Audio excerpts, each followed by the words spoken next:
Hello viewers, అందరికీ నమస్తే. నేను ఈరోజు ఇచ్చాపురం నుంచి విశాఖపట్నం వరకు ప్రయాణిస్తున్నాను. ఈ ప్రయాణానికి ఓ ప్రత్యేకత ఉంది. ఈ ప్రయాణం వెనక 12 ఏళ్ల పోరాటం ఉంది. ఈ 12 ఏళ్ల పోరాటానికి నాయకత్వం వహించిన టార్చ్ బేరర్ని ఈరోజు మీకు పరిచయం చేస్తాను.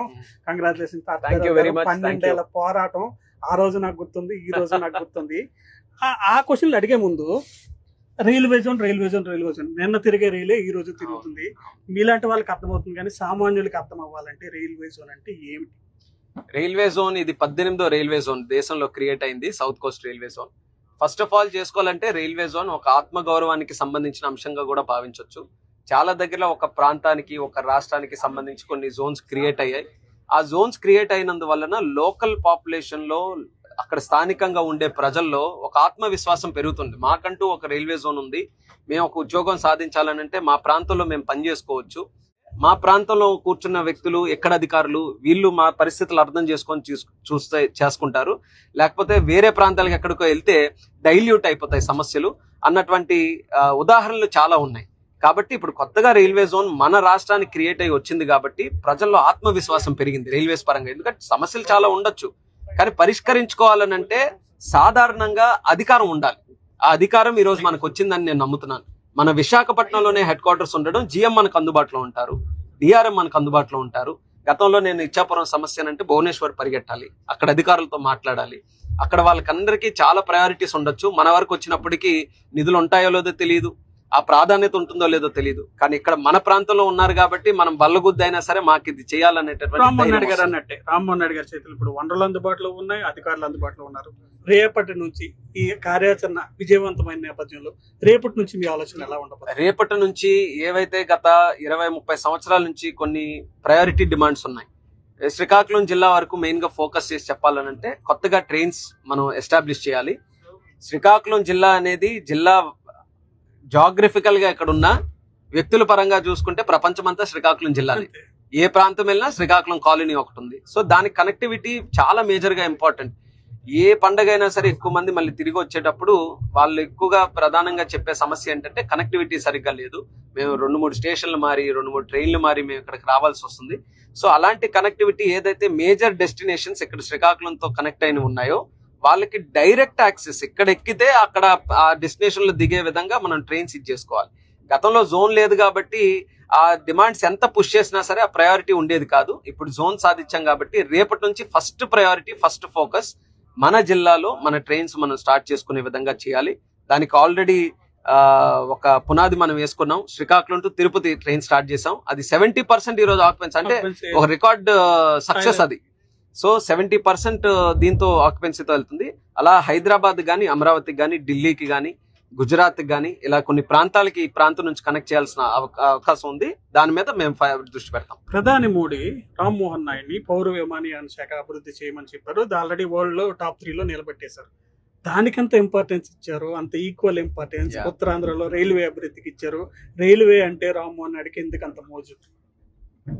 కేంద్ర మంత్రి అయిన తర్వాత విమానయాన శాఖ మీద దృష్టి పెట్టడం జరిగింది.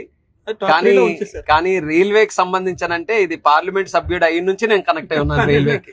12 సంవత్సరాల నుంచి నేను మంత్రి కాకపోయినా సరే నాకు ఇష్టమైన సబ్జెక్టు. నాకు గ్రౌండ్ క్షేత్రస్థాయిలో మోస్ట్ ఇంపాక్ట్ఫుల్ డిపార్ట్మెంట్ ఏదైనా ఉందంటే రైల్వేస్ డిపార్ట్మెంట్. ఒక రకంగా ఉద్యోగాల పరంగా తీసుకున్న ఒక సామాన్యుడికి సరైన ఖర్చుతో ఆయనకి ప్రయాణం చేసే అవకాశం, సురక్షితమైనటువంటి ప్రయాణం చేసే అవకాశం, ఇంటీరియర్స్ లో కూడా అందరికి కూడా కనెక్ట్ చేసే అవకాశం రైల్వేస్ ఉంది. కాబట్టి ఇది ఒక రకంగా నాన్నగారి తాలూకు వారసత్వం అని కూడా అనుకోవచ్చు. ఎర్రన్నాయుడు గారు స్టాండింగ్ కమిటీ చైర్మన్ గా రైల్వేగా చేసిన తర్వాత ఆయన ఒక్క రైల్వేలో మార్పులు తీసుకొని వస్తే ఒక ప్రాంతం అభివృద్ధి మీద ఎలాంటి ప్రభావం ఉంటుందని చూపించారు. నౌపడ గునుపూర్ రైల్వే లైన్ ని నారో గేజ్ నుంచి బ్రాడ్ గేజ్ చేసి ట్రైన్ స్టార్ట్ చేయడం, అలాగే ఈ ప్రాంతం నుంచి ఈ రోజు కూర్చుని విశాఖ కూడా నేను గర్వంగా చెప్తున్నాను. ఎర్రన్నాయుడు గారు ఉన్నప్పుడు ఆ రోజు తీసుకొని వచ్చి శ్రీకాకుళం, తర్వాత పలాస, అలాగే భువనేశ్వర్ వరకు వెళ్ళింది. కొత్త మెమూ ట్రైన్ కూడా ఆ రోజు తీసుకొని వచ్చి ప్యాసింజర్స్ కనెక్ట్ చేశారు. సో రైల్వే పరంగా ఒక చిన్న అడ్వాన్స్మెంట్ మనం చేస్తే మల్టిపుల్ ఏరియాస్ లో దాని తాలూకు అడ్వాన్స్మెంట్ ఉంది. అందుకని నేను పార్లమెంట్ సభ్యుడు అయిన నుంచి స్పెషల్ ఫోకస్ రైల్వేస్ మీద పెట్టాను. ఒక్క డిఆర్ఎం మీటింగ్ అని, జిఎం మీటింగ్ అని ఎప్పుడు కూడా మిస్ కాలేదు. భువనేశ్వర్ అయినా, ఢిల్లీలో అయినా ఎక్కడికి వెళ్ళినా నేను హాజరయ్యాను. ఎందుకనంటే మన సమస్యలు అక్కడ బలంగా వినిపిస్తే దాని పరిష్కారం దొరుకుతుందని చేసుకున్నాను. కేంద్ర మంత్రిగా మన స్టేటస్ కొంత పెరిగింది కాబట్టి ఈ రోజు మరింత ఒత్తిడి తీసుకొని వచ్చి ఈ సమస్యలన్నీ ఫైనల్ గా ఒక పరిష్కరించుకోగలం. క్వశ్చన్ సార్, ఈ విభజన హామీలో హామీగా ఉన్నదే 12 ఏళ్ల పోరాటం ఎందుకు పట్టింది? వైసీపీకి ఎందుకు చేత కాలేదు? ఎలాంటి కార్యాచరణతో రామన్నాడు? ఒక రకంగా అప్పుడు 2014 నుంచి మనం పోరాటం చేయడం వల్ల ఆ రోజు మీకు కూడా గుర్తుంటుంది, ఇచ్చాపురం శ్రీకాకుళంలో రాత్రిపూట పడుకొని స్టేషన్ లో దీక్షలు చేశాను హైలైట్ చేయడానికి. ఒక ఎంపీ స్టేషన్ లో పడుకున్నాడంటే సమస్య ఏంటనేది గుర్తిస్తారని ఆ రోజు పార్లమెంట్ లో కూడా చాలా విస్తృతంగా దీని గురించి చర్చించాం, పోరాటం చేశాం. 2018లోనే జోన్ అనౌన్స్ అయింది. కానీ అప్పుడు రాష్ట్రంలో అధికారం మారడం వల్ల జగన్మోహన్ రెడ్డి గారు వచ్చిన తర్వాత 50 ఎకరాలు కేటాయించకపోవడం వల్ల 5 సంవత్సరాలు కూడా ఆలస్యం అయింది. మళ్ళీ మన ప్రభుత్వం వస్తే ఇది ప్రయారిటీగా తీసుకొని 100 days లో క్లియర్ చేసాం. అందుకనే మళ్ళీ ఫాస్ట్ ట్రాక్ మీద పెట్టి ఈ రోజు 2 years లో మనం పూర్తి చేసుకోగలిగాం. వాస్తవంగా ఆ రోజు గవర్నమెంట్ స్పందించుంటే, ఆ రోజు ఆ ల్యాండ్ ఇచ్చుంటే ఎప్పుడో ఇది మనం సాధించుకునే వాళ్ళం. ఈ రోజుకి నేను అన్ని ట్రైన్స్ అన్ని స్టార్ట్ అయిపోయి ఉండేవి. 5 సంవత్సరాలు ఆ పరిపాలన ఎందుకు విధ్వంసకరంగా జరిగిందనడానికి రైల్వే జోన్ కూడా ఒక ఉదాహరణ. అయితే ఈ రోజు మన దగ్గర ఉంది కాబట్టి మరింత ఆలస్యం ఏది లేకుండా ఈ రోజు సాధించగలిగాం. నా ఈ కెరియర్ లో ఒక మరిచిపోలేనటువంటి రోజు, మరిచిపోలేనటువంటి ఘట్టం. రాష్ట్ర ప్రజలందరూ ఆనందంగా ఉన్న, ముఖ్యంగా శ్రీకాకుళం జిల్లాకి దీని తాలూకు ప్రభావం భవిష్యత్తులో మీరు చూస్తారు ఎంత ఉండబోతుంది అనేది.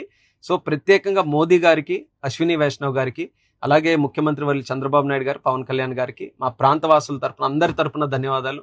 ఇప్పుడు మా రైల్వే వాళ్ళు కూడా అందరూ ఉన్నారు. మీరు ఇందాక అడిగారు అడ్వాంటేజ్ ఎవరికి ఉంటుందని, వాళ్ళకే మేజర్ గా అడ్వాంటేజ్.